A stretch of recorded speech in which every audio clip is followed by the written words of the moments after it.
ეს არის გემი, რომელიც თითქოს არ არსებობს. ეს არის ერთ-ერთი იმ მრავალთაგან რუსული ჩრდილოვანი ფლოტიდან, რომელიც ვლადიმერ პუტინის ომს აცოცხლებს, უკანონო ნავთობის მთელ მსოფლიოში გადაზიდვით. მაგრამ ის გამოიჭირეს. ჩრდილოვანი გემი სრულიად რეალური იყო და ის დიდმა ბრიტანეთმა აღმოაჩინა. და როგორც კი გემი შენიშნეს, ყველაფერი დასრულდა. დიდი ბრიტანეთის სრულად ჯეიმს ბონდივით იმოქმედა. მან სამეფო საზღვაო ქვეითები გაგზავნა არა მხოლოდ რუსეთის საეჭვო გემის შესაჩერებლად, არამედ მის ასასვლელად და იმის გამოსავლენად, რაც ცდილობს პუტინი, რომ თავისი ომი გააგრძელოს. ახალი ამბავი 14 ივნისს გავრცელდა. სამეფო საზღვაო ქვეითების კომანდოსებმა დღის ადრეულ საათებში ინგლისის არხში, სადაც რუსეთის ჩრდილოვანი ფლოტის ტანკერი აიყვანეს. ამ საზღვაო ქვეითებს შეუერთდნენ ოფიცრები, რომლებიც დიდი ბრიტანეთის დანაშაულთან ბრძოლის ეროვნული სააგენტოს, ანუ NCA-ის წევრები იყვნენ. მათ მხარდაჭერა გაუწია სამეფო საჰაერო ძალებმა. 6 საათიანი ოპერაციის დასასრულებლად, რომელიც BBC-ს ცნობით იყო პირველი მსგავსი ტიპის ოპერაცია, რომელიც დიდმა ბრიტანეთმა ჩაატარა რუსეთის ჩრდილოვანი ფლოტის წინააღმდეგ. არსებობს მიზეზები თუ რატომ დასჭირდა დიდ ბრიტანეთს ამგვარი ქმედებების დაწყებას ასე დიდი დრო, რადგან საჭირო იყო იურიდიული ბარიერების გადალახვა, მაგრამ ამ ეტაპზე ყურადღება კვლავ რუსეთის გემზე იქნება მიმართული.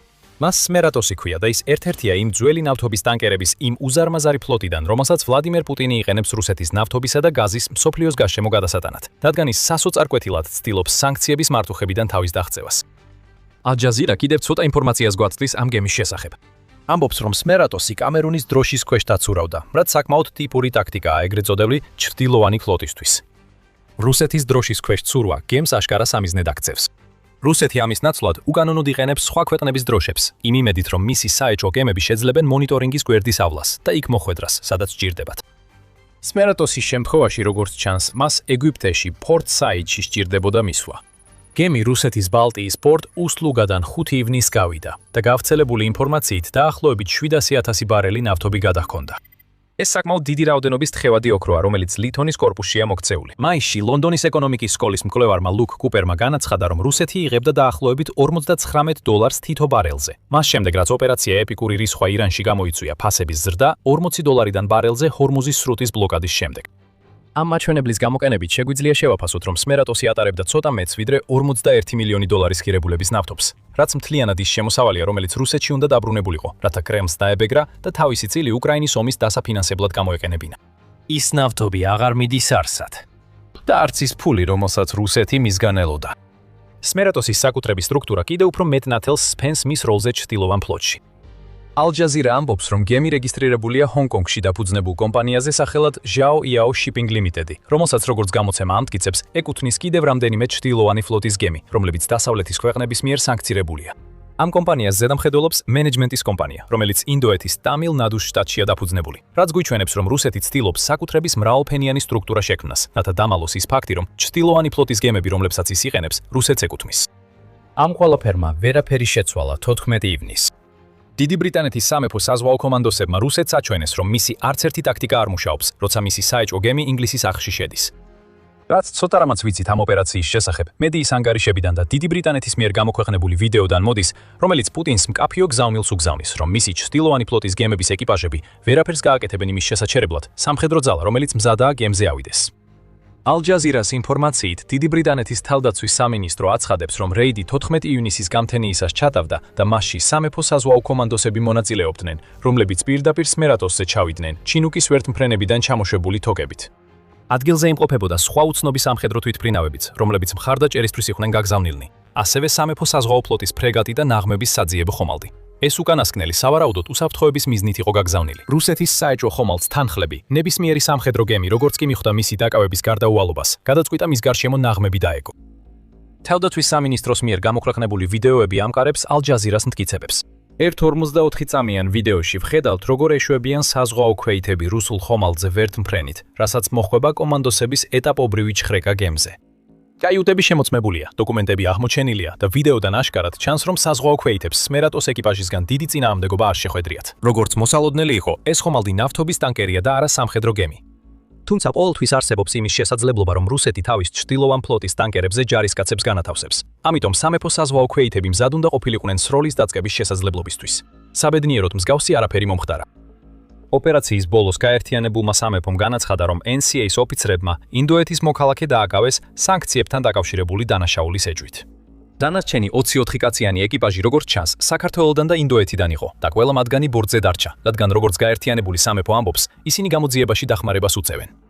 ეს ლამაზად ნათქვამი იმას ნიშნავს, რომ ისინი შიშისგან კინაღამ შარვალში ისვრიან, სანამ საზღვაო ქვეითები და NCA-ის ოფიცრები ეკითხებიან, რატომ მუშაობენ რუსული ჩრდილოვანი ფლოტის გემზე.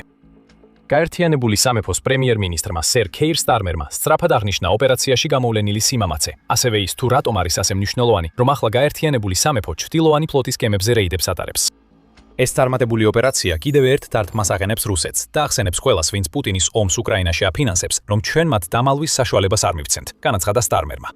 რეიდი სტარმერისთვის უკეთეს დროს ვერ მოხდებოდა, რადგან ის ჯერ კიდევ შოქშია იმ ფაქტის გამო, რომ მისი თავდაცვის მდივანი ჯონ ჰილი გადადგა, რადგან მიაჩნია, რომ გაერთიანებული სამეფო ძალიან ცოტა თანხას ხარჯავს ეროვნულ თავდაცვაზე. რაც შეეხება რუსეთის პასუხს, ასეთი ჯერ არ ყოფილა. რუსეთს არ სურს აღიაროს, რომ გაერთიანებულმა სამეფომ მას მთელი მსოფლიოს თვალწინ დაამწირა და მით უმეტეს არ უნდა მიიპყროს მეტი ყურადღება ჩრდილოვანი ფლოტის ხომალდზე, რომელიც საერთოდ არ უნდა არსებობდეს. ასე რომ პუტინს უწევს უყუროს, როგორ აჩვენებს გაერთიანებული სამეფო მის ხელში ჩაგდებულ ხომალდს და ბრაზობს, როცა ხედავს ვიდეოებს და აცნობიერებს, რომ გაერთიანებული სამეფო აღარ ხუმრობს ჩრდილოვანი ფლოტის საკითხში. სანქციები საკმარისად ეფექტური აღარ იყო. ახლა სამეფო საზღვაო ქვეითები აკეთებენ იმას, რაც სანქციებმა ვერ შეძლეს. მიუხედავად იმისა, რომ კრემლს პასუხი არ გაუწია, გარკვეული რეაქცია მაინც მოჰყვა, რომელიც რუსეთმა გამოავლინა გაერთიანებული სამეფოს რეიდის შემდეგ. სიტყვები არ თქმულა, არც ბრძანებები გაცემულა, რომლებსაც რუსეთიდან გარეთ ვინმე გაიგებდა, მაგრამ ინგლისის არხში რაღაც დაიწყო, რაც გაერთიანებულ სამეფოს მიანიშნა, რომ პუტინმა მიიღო ის გზავნილი, რომელიც გაერთიანებულმა სამეფომ 14 ივნისს გაუგზავნა, მკაფიოდ და ნათლად. ჩრდილოვანი ფლოტის გემები გაიფანტნენ და არხიდან ისე სწრაფად გაწურეს, როგორც კი მათი ძრავები შეძლებდნენ. თავის 14 ივნისის ანგარიშში, სადაც საზღვაო ქვეითების რეიდს აშუქებს, გაზეთმა აინ გაამჟღავნა, რომ 6 ჩრდილოვანი ფლოტის ტანკერი ინგლისის არხიდან მაშინვე გავიდა სმერატოსის დაკავების შემდეგ და ამ გემებს დარჩენის სურვილი ნამდვილად არ ჰქონდათ. მიმართულების შეცვლა ერთის შემდეგ მეორეს აფიქსირებდნენ და საბოლოოდ რუსეთის Shadow Fleet-ის 6-მა გემმა სულ რაღაც 67 წუთში დატოვა წყლის გზა, რომელიც დიდმა ბრიტანეთმა ახლახან უკიდურესად სახიფათო მარშრუტად აქცია. 6 გემიდან 3-მა უკუსვლა აიღო რუსეთისა და სკანდინავიის ზოგადი მიმართულებით, რაც მიუთითებს, რომ ეს იყო ხომალდები, რომლებიც რუსული ბალტიის პორტებიდან ნავთობით იყვნენ დატვირთული და ახლა უკან ბრუნდებოდნენ, სანამ დიდი ბრიტანეთის საზღვაო ქვეითები მათაც მიაგნებდნენ და დააკავებდნენ. დანარჩენმა 3-მა ხომალდმა სხვა გზა აირჩია, ინგლისის არხიდან მოშორდნენ და ირლანდიისკენ გაემართნენ. ალბათ ფიქრობდნენ, რომ დიდ ბრიტანეთს არ ეყოფოდა დრო ან რესურსი, რათა ისინი შეეჩერებინა, როცა ინგლისის არხის გვერდისავლით ცდილობდნენ გავლას. თუ ეძებთ რუსეთის პასუხს სმერატოსზე განხორციელებულ რეიდზე, მაშინ ეს ხომალდები სწორედ ამ პასუხს წარმოადგენენ. გაიქეცი დიდ ბრიტანეთიდან რაც შეიძლება შორს. გაზეთი iPaper-ი ამხელს, რომ ამ 6 გაქცეული ხომალდის შესახებ ცოტა მეტი ვიცით. 2 მათგანს, მაინიეს და ყაზახს, რუსეთიდან ეგვიპტის პორტებში მიჰქონდათ თვეფთი, ზუსტად ისე როგორც სმერატოს. სხვა ხომალდი სახელად სონა, სუდანიდან გამოდიოდა და ისიც ეგვიპტის მიმართულებით მიემართებოდა. პატაი აცხადებს, რომ ინდოეთის პორტ ჩენაიში მიემართება, თუმცა ახლა ირლანდიისკენ გადაუხვია და ხორვატიის მარინაში მიემართება. და ბოლოს დანარჩენ 2 ხომალდს, Lion Ones და Sea Vikings, დანიშნულება არ გამოუცხადებიათ.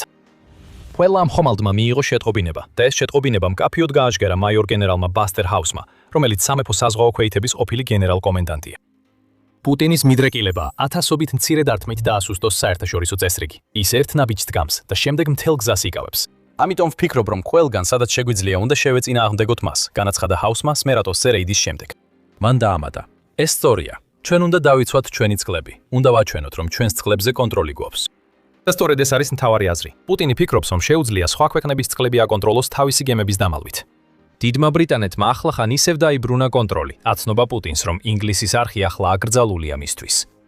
მაგრამ უნდა დავსვათ კითხვა. რატომ დასჭირდა დიდ ბრიტანეთს 2024 წლის 14 ივნისამდე, ანუ 4 წელზე მეტი? ამის კარგი მიზეზი არსებობს, მაგრამ სანამ ამას განვიხილავთ, თქვენ უყურებთ The Military Shows. თუ ახსე ჯერ არ ხალთ გამოწერილი, ახლა იდეალური დროა დააჭიროთ ამ ღილაკს. დიდ ბრიტანეთს დიდი ხანია აქვს პრობლემა ჩრდილოვან ფლოტთან, რომელიც ინგლისის არხს იყენებს. 12 მაისის ანგარიშში BBC Verify-მ გამოავლინა 184 საეჭვო ხომალდი, რომელთაგან ყველა დიდი ბრიტანეთის მიერ არის სანქცირებული. ამ ხომალდებმა ერთად 238 მოგზაურობა განახორციელეს დიდი ბრიტანეთის წყლებში, მას შემდეგ გასული 7 კვირის განმავლობაში. სტარმერმა მარტში რუსეთს მუქარით მიმართა და განაცხადა, რომ მან დიდი ბრიტანეთს მისცა უფლება შეეჩერებინა ეს ხომალდები და მათ პორტზე ასულიყო. რუსეთმა აშკარად არ მიიღო ეს მუქარა სერიოზულად და ივნისის შუა რიცხვებამდე ასე ჩანდა, რომ მართალიც იყო. ჩრდილოვანი ფლოტის ხომალდები ასეულობით გადიოდნენ დიდი ბრიტანეთის წყლებში და მათ არავინ აჩერებდა. შემდეგ რაღაც შეიცვალა. ცვლილება დაიწყო სტარმერის გაფრთხილებით.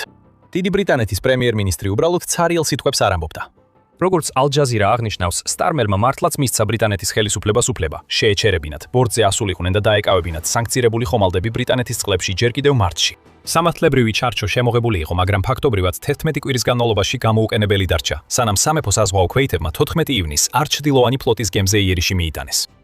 ალ-ჯაზირა ამბობს, რომ მხოლოდ ჩარჩო საკმარისი არ იყო. სხვა სამართლებრივი საკითხებიც მოსაგვარებელი იყო და დიდ ბრიტანეთს ასევე უნდა გადაეწყვიტა, როგორ გაუმკლავდებოდა დაკავებული გემების შენახვის ხარჯებს, რომლებიც ძალიან სწრაფად გაიზრდებოდა, თუ ქვეყანა დაიწყებდა ყველა Shadow Fleet-ის გემის შეჩერებას, რომელიც მის წყლებში გაივლის. ამიტომ 14 ივნისის ოპერაცია გვიჩვენებს, რომ დიდმა ბრიტანეთმა უკვე მოაგვარა ყველა პრობლემა. ჩვენ არ ვიცით, რამდენად რეგულარული იქნება ასეთი ტიპის დაკავებები მომავალში, მაგრამ რაც ვიცით, არის ის, რომ დიდმა ბრიტანეთმა უკვე შექმნა პრეცედენტი, რომელსაც ვეღარავინ უარყოფს. და ეს ძალიან ცუდი ამბავია რუსეთისთვის. ეს ნიშნავს, რომ დიდმა ბრიტანეთმა საბოლოოდ გადადგა ნაბიჯი სანქციებიდან პირდაპირ დაკადაღებამდე. აი რას ნიშნავს ეს როგორც ჩრდილოვანი ფლოტის, ასევე რუსეთის ომისთვის უკრაინაში. რაც ახლა ვიხილეთ, არის ის, რომ დიდმა ბრიტანეთმა პაზლის ბოლო ნაწილი დაამატა, რომელსაც უკვე 4 წელია ცდილობს ამოხსნას. მანამდე ასობით სანქცია იყო მთავარი იარაღი, რომელსაც დიდი ბრიტანეთი ჩრდილოვანი ფლოტის შესაჩერებლად იყენებდა. სამეფო საზღვაო ძალების ვებგვერდი ამას აღნიშნავს და მიუთითებს, რომ დიდ ბრიტანეთს სანქციები აქვს დაწესებული 500-ზე მეტ საეჭვო რუსულ ხომალდზე და რომ ამ სანქციებმა სხვა დასავლური ქვეყნების სანქციებთან ერთად ხელი შეუწყო რუსეთის ნავთობისა და გაზის შემოსავლის 24%-ით შემცირებას 2025 წელს. მსგავსი ვარდნა ვიხილეთ 2026 წლის პირველ კვარტალშიც, როდესაც რუსეთის ნავთობისა და გაზის შემოსავალი დამატებით 45.4%-ით შემცირდა. თუმცა ოპერაცია ეპიკური ვისხვის შედეგად ფასების ზრდამ რუსეთს საშუალება მისცა ნაწილობრივ დაეწყო ზიანის გამოსწორება. მაინც სანქციები იმდენად ეფექტურად მუშაობდა, რამდენადაც შეეძლო. და დიდი ბრიტანეთის შორს იყო უმოქმედობისგან, როცა საქმე რუსული გემების დაჭერას ეხებოდა. უბრალოდ ამას პირდაპირ არ აკეთებდა. მაგალითად, BBC-მ 1 ივნისს გაავრცელა ინფორმაცია, რომ საფრანგეთმა ატლანტიკის წყლებში ჩრდილოვანი ფლოტის გემი სახელად ტარგორი დააკავა. მიუხედავად იმისა, რომ საფრანგეთმა დამსახურებულად მიიღო ამ დაკავების დამსახურება, დიდმა ბრიტანეთმა დახმარება გაუწია, როდესაც გამოიყენა ვერდმფრენი, რომელიც ადრე HMS Somerset-ზე იმყოფებოდა, რათა რუსული გემი საფრანგეთისთვის დაეთვალიერებებინა და გაეკონტროლებინა. შესაძლოა ეს გაკვეთილი იყო დიდი ბრიტანეთისთვის. 2 კვირის შემდეგ მან თავადაც განახორციელა დაკავება. დიდმა ბრიტანეთმა სმერატოსის 14 ივნისს დაჭერის შემდეგ 16 ივნისს გამოაცხადა, რომ ახალი სანქციების პაკეტი შემოიღო Shadow-ს წინააღმდეგ. ფლოტი ამ სიას 20-ზე მეტი ხომალდი დაემატა, რაც რუსეთს აჩვენებს, რომ დიდი ბრიტანეთი ახლა მაქსიმალურად ამკაცრებს კონტროლს მის საეჭვო გემებზე. დამატებითი სანქციები დაწესდა საზღვაო მომსახურებებსა და სადაზღვეო კომპანიებზე, რომლებიც რუსეთის ფლოტს უჭერენ მხარს. და დიდი ბრიტანეთი ასევე გახდა პირველი 7 ქვეყნის ჯგუფიდან, რომელმაც სანქციები დაუწესა გემებს, რომლებიც რუსეთის არქტიკული თხევადი ბუნებრივი გაზის მეორე პროექტში მონაწილეობენ, რომელიც მილიონობით ტონა გაზს ექსპორტზე აგზავნის და რაც დიდი ბრიტანეთის მთავრობის თქმით, პუტინისთვის კიდევ ერთი ბინძური შემოსავლის წყაროა. ეს ყველაფერი ნიშნავს, რომ ეგრეთ წოდებული ჩრდილოვანი ფლოტისთვის დიდი ბრიტანეთის წყლებში უსაფრთხოდ გადაადგილების დრო დასრულდა. სამეფო საზღვაო ძალები აცხადებს, რომ ჩრდილოვანი ფლოტი პასუხისმგებელია რუსეთის სანქცირებული ნავთობის 75%-ის გადაზიდვაზე 700 გემისგან შემდგარი ფლოტით, რაც პუტინისთვის და მის ომისთვის მთავარი სიცოცხლის ხაზი არის. 14 ივნისის დაკავება პუტინისთვის რამდენიმე თვალსაზრისით დროული დარტყმაა. არის ის ფაქტი, რომ ეს მოხდა ჰილის წასვლიდან მალევე, რაც ნიშნავს, რომ ამას შეგვიძლია სტარმერის გზავნილად მივიჩნიოთ დიდი ბრიტანეთის მოსახლეობისადმი, რათა აჩვენოს, რომ ის მართლაც სერიოზულად ეკიდება რუსეთის საფრთხეს, ეთის საფრთხეს. ეს ნაბიჯი ასევე გადაიდგა დიდი შვიდეულის სამიტის წინადრეს, რომლის დროსაც ჯგუფმა განხილა სხვა ზომები, რომლითაც უკრაინის მხარდაჭერა შეიძლება. ეხლა დიდი ბრიტანეთი შეიძლება შეხედოს იმას, რაც გააკეთა ლა-მანშის სრუტეში, ასევე იმას, რაშიც საფრანგეთს დაეხმარა რამდენიმე კვირით ადრე და თქვას, ნახეთ, ასევე ხმარებით ახლა უკრაინას. ბზრდით ზეწოლას ეგრეთ წოდებული ჩრდილოვან ფლოტზე. და სწორედ ეს ზეწოლა, რომელიც საბოლოოდ შედეგს გამოიხებს. რატო? დიდი ბრიტანეთის მიერ ჩამორთმევა და იმის მინიშნება, რომ კიდევ მეტი იქნება, მოხდა იმ დროს, როცა პუტინს თავისი შეჭრის დაფინანსება უფრო მეტად უჭირს, ვიდრე ოდესმე. როცა ვამბობთ, რომ ჩრდილოვანი ფლოტი რუსეთის ამჟამინდელი ეკონომიკის მნიშვნელოვანი ნაწილია, ეს გადაჭარბება არ არის. Guardian-ის მიხედვით, ეს ფლოტი ყოველწლიურად რუსეთისთვის დაახლოებით 87-დან 100 მილიარდ დოლარამდე შემოსავალს ქმნის, რაც მთლიანად ის ფულია, რომელსაც შეიძლება გადასახადი დაეკისროს, და ამ გზით მილიარდები პუტინის საომარ ბიუჯეტში მიედინება. შეიძლება ითქვას, რომ ჩრდილოვანი ფლოტი არის მთავარი შემოსავლის არტერია, რომელიც ამჟამად რუსეთს სიცოცხლეს უნარჩუნებს. ამიტომ ის ფაქტი, რომ დიდი ბრიტანეთი ჩრდილოვანი ფლოტის გემებზე რეიდებს ატარებს, რუსეთისთვის ყველაზე ცუდ დროს მოხდა. ქვეყანა უკვე დამანგრეველი რეცესიის ზვარზეა პუტინის საომარი ხარჯებისა და პოლიტიკის შედეგად. ჟაკობინის ცნობით, რუსეთის ფედერალური ბიუჯეტის დეფიციტმა 2026 წლის პირველ 4 თვეში ქვეყნის მთლიანი შიდა პროდუქტის, ანუ MŠP-ს დაახლოებით 2.5%-ს მიაღწია. და ამ 4 თვეში ის უკვე უფრო მაღალია, ვიდრე მთელი 2025 წლის დეფიციტი. რუსეთმა 2026 წლის პირველ კვარტალში ბოლო 3 წლის განმავლობაში პირველად დაალად დააფიქსირა MŠP-ს შემცირება. მიუხედავად ამისა, პუტინი კვლავ აგრძელებს ფულის ხარჯვას თავის ომზე. Euromaidan პრესის ცნობით 2026 წლის დასაწყისში რუსეთის ბიუჯეტის 46% ომზე იხარჯებოდა, მიუხედავად იმისა, რომ შემოსავლები იკლებდა. და ეხლა ჩრდილოვანი ფლოტის გემებს აფადაღებენ. და უკვე გადატვირთული რუსეთი ახლა სწრაფად მიექანება ფინანსური ჯოჯოხეთისკენ, განსაკუთრებით თუ ასეთი დაყადაღებები ჩვეულებრივ მოვლენად იქცევა. საომარ ველზე ფულის ამოწურვა პუტინის გეგმებს უკრაინის მიმართ სრულ ქაოსს მოუდანს. რუსეთი უკვე იმ მდგომარეობაშია, რომ ჯარისკაცებს რეკორდული $80,000 ხელმოწერის ბონუსებს თავაზობს.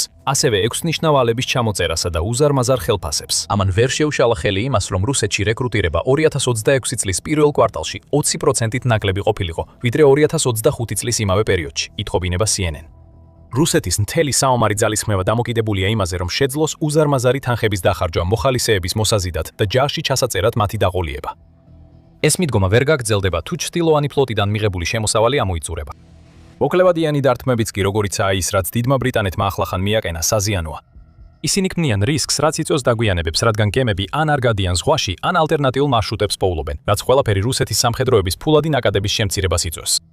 რუსეთის სამხედრო რეკრუტირების ხარჯები ძმარტო ახლა ქვეყნის ფედერალური ბიუჯეტის დაახლოებით 9.5% შეადგენს და სულ უფრო ნათელი ხდება, რომ კრემლს სჭირდება კიდევ უფრო მეტი შეთავაზება, ვიდრე ის რეკორდული თანხები, რასაც ამჟამად თავაზობს, რათა შეაჩეროს მზარდი რეკრუტირების კრიზისი. ამიტომ ის, რაც დიდმა ბრიტანეთმა გააკეთა, მხოლოდ ჩრდილოვან ფლოტზე დარტყმა არ იყო. ეს არის ხანჯალი, რომელიც რუსეთის საომარი მანქანის ცოცხალ გულშია ჩარჯობილი. რუსეთის გეგმა ფულით მოიპოვოს გამარჯვება საფრთხის ქვეშაა სანქციებისა და ყადაღების ერთობის ერთობლიობის გამო და დიდი ბრიტანეთი ოფიციალურად ჩაერთო ამ უკანასკნელში მას შემდეგ, რაც წლების განმავლობაში სანქციების დაწესებაში ლიდერობდა. შეიძლება კიდევ მეტი გაკეთდეს რუსეთის საეჭვო ფლოტის შესაჩერებლად, რა თქმა უნდა. 4 ივნისის სტატიაში United 24 მედია ამტკიცებდა, რომ უმეტესობა დაჭერილი ჩრდილოვანი ფლოტის გემებისა დაკავებულია, მოწმდება და საბოლოოდ თავისუფლდება, რადგან ევროპული კანონმდებლობა არ იძლევა მათი მუდმივი კონფისკაციის საშუალებას. ეს შეიძლება იყოს შემდეგი ნაბიჯი, ახალი კანონმდებლობის შექმნა, რომელიც რუსეთის დაჭერილ გემებს სამუდამოდ გააჩერებს. მაშინ ქმედებები, რომლებიც დღეს პუტინს აშფოთებს, შეიძლება გადაიქცეს კამპანიად, რომელიც ხვალ რუსეთის ომს დაასუსტებს. მაგრამ ახლა, როდესაც სამეფო საზღვაო ქვეითები შტურმით ირებენ ჩრდილოვანი ფლოტის გემს, ეს ძლიერი გზავნილია. დიდი ბრიტანეთი რუსეთის საეჭვო გემებს უმიზნებს და ბრიტანეთის ირგვლივ წყლები ბევრად ნაკლებად უსაფრთხოა, ვიდრე ადრე იყო. საფრანგეთი უკვე აწვდის ამ გზავნილს რუსეთს. ამ ვიდეოში ტარგორის დაკავება ვახსენეთ და შეგიძლიათ გაიგოთ მეტი იმის შესახებ, თუ რა გააკეთა საფრანგეთმა, როგორ დაეხმარა დიდი ბრიტანეთი და რას ნიშნავს ეს დაკავება. როგორ? ჩვენი ვიდეოს ყურებით, სადაც დეტალურად განვიხილავთ, როგორ მიანიშნა საფრანგეთმა ახალ ფაზაზე, თუ როგორ ეპყრობა დასავლეთი ჩრდილოვან ფლოტს. თუ მოგეწონათ ეს ვიდეო, არ დაგავიწყდეთ გამოიწეროთ The Military Show, რომ ნახოთ ჩვენი ანალიზი დასავლეთის ძალების უახლეს ქმედებებზე, რომლებიც პუტინისა და მისი საომარი მანქანის დასაზიანებლად არის მიმართული. და როგორც ყოველთვის, მადლობას გიხდით ყურებისთვის.